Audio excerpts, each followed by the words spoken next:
Assalamualaikum warahmatullahi wabarakatuh. Innal hamdalillah nahmaduhu wa nasta'inuhu wa nastaghfiruhu wa na'udzu billahi min syururi anfusina wa min sayyiati a'malina. May yahdihillahu fala mudhillalah wa may yudlil fala hadiyalah. Asyhadu an la ilaha illallah wa asyhadu anna Muhammadan 'abduhu wa rasuluh. Marilah kita memanjatkan puja dan puji syukur kehadirat Allah Subhanahu wa taala yang telah memberikan kita nikmat iman, kesehatan dan kesempatan sehingga kita dapat berpuasa di bulan Ramadan yang penuh berkah ini.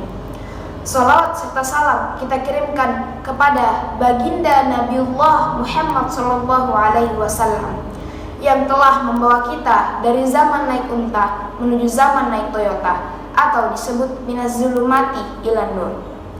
Semoga kita dapat menjalankan sunnah-sunnah Rasulullah SAW hingga akhir hayat kita nanti. Amin amin ya rabbal alamin. Di dalam hadis yang berasal dari Ibnu Abbas radhiyallahu anhu, ada 4 golongan yang dirindukan oleh surga. Rasulullah SAW bersabda, "Al jannatu mushtaqatu ila arba'ati nafar. Talil Quran wa hafizil lisan wa mut'imil ji'an wa sha'imin fi syahri Ramadan." Yang artinya ada 4 golongan yang dirindukan oleh surga: orang yang membaca Al-Quran, orang yang menjaga lisannya, memberi makan orang terhadap orang lapar, dan orang yang berpuasa di bulan Ramadan. Golongan yang pertama yang dirindukan oleh surga adalah golongan orang-orang yang gemar membaca Al-Quran. Golongan ini adalah golongan orang-orang yang lisannya digunakan untuk membaca kalam Allah setiap waktu dan kesempatan yang ada, pada saat lapang maupun sempit. Selain dirindukan oleh surga, orang yang gemar membaca Al-Quran hatinya akan menjadi tentram. Sebagaimana Allah berfirman dalam Quran surah Ar-Ra'd ayat 28. A'udzu billahi minasy syaithanir rajim. Bismillahirrahmanirrahim. Alladzina amanu wa tatma'innu qulubuhum bi dzikrillah. Ala bi dzikrillah tatma'innul qulub. Yang artinya yaitu orang-orang yang beriman dan hati mereka akan menjadi tentram dengan mengingat Allah. Ingatlah, hanya dengan mengingat Allah hati akan menjadi tentram. Berdasarkan ayat ini, orang-orang yang senantiasa mengingat Allah yang Maha Pengasih lagi Maha Penyayang, hatinya akan menjadi tenang. Jika dimaknai lebih dalam, Al-Quran adalah obat bagi manusia agar hidup bahagia di dunia dan di akhirat.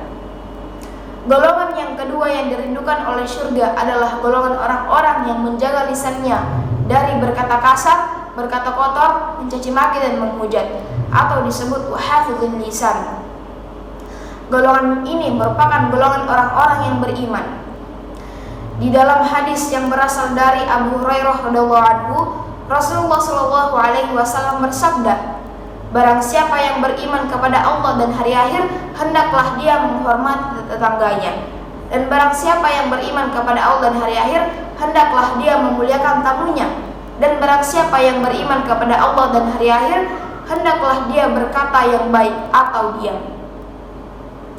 Golongan yang ketiga yang dirindukan oleh surga adalah golongan orang-orang yang memberi makan terhadap orang yang lapar, atau disebut wa mut'imil ji'an. Golongan ini merupakan golongan orang-orang yang senantiasa membantu orang yang membutuhkan. Allah akan membalas kebaikan yang dilakukan oleh hambanya. Bahkan di akhirat kelak Allah akan memberikan makanan dari buah-buahan surga. Hadis yang direwatkan oleh At-Tirmizi, Rasulullah SAW bersabda, "Siapapun mukmin yang memberikan makanan kepada mukmin lainnya, maka Allah akan memberikan makanan dari buah-buahan surga. Siapapun mukmin yang memberikan minuman kepada mukmin yang kehausan, maka Allah akan memberikan minuman dari minuman surga." Golongan yang keempat yang dirindukan oleh surga adalah golongan orang-orang yang berpuasa di bulan Ramadan. Golongan ini adalah golongan orang-orang yang senantiasa melaksanakan ibadah puasa di bulan suci Ramadan. Maka bersyukurlah kepada orang yang senantiasa melaksanakan ibadah puasa di bulan Ramadan. Bahkan Allah telah menyediakan pintu surga di akhirat kelak. Rasulullah Shallallahu Alaihi Wasallam bersabda, sesungguhnya di surga nanti ada pintu yang dinamakan Ar-Rayyan. Orang-orang yang berpuasa masuk melalui pintu itu. Tidak diperbolehkan seorang pun masuk kecuali dari mereka. Lalu dikatakan, di manakah orang-orang yang berpuasa? Mereka pun bangkit dan tidak ada seorang pun yang masuk kecuali dari mereka. Ketika mereka telah masuk, pintunya ditutup dan tidak ada seorang pun masuk lagi. Hadis riwayat Bukhari dan Muslim. Semoga kita termasuk ke dalam golongan orang-orang yang dirindukan oleh surga. Mungkin inilah yang sempat saya sampaikan. Semoga dapat bermanfaat bagi diri pribadi saya dan kita semua. Akhirul kalam, wabillahi taufiq wal hidayah. Wassalamualaikum warahmatullahi wabarakatuh.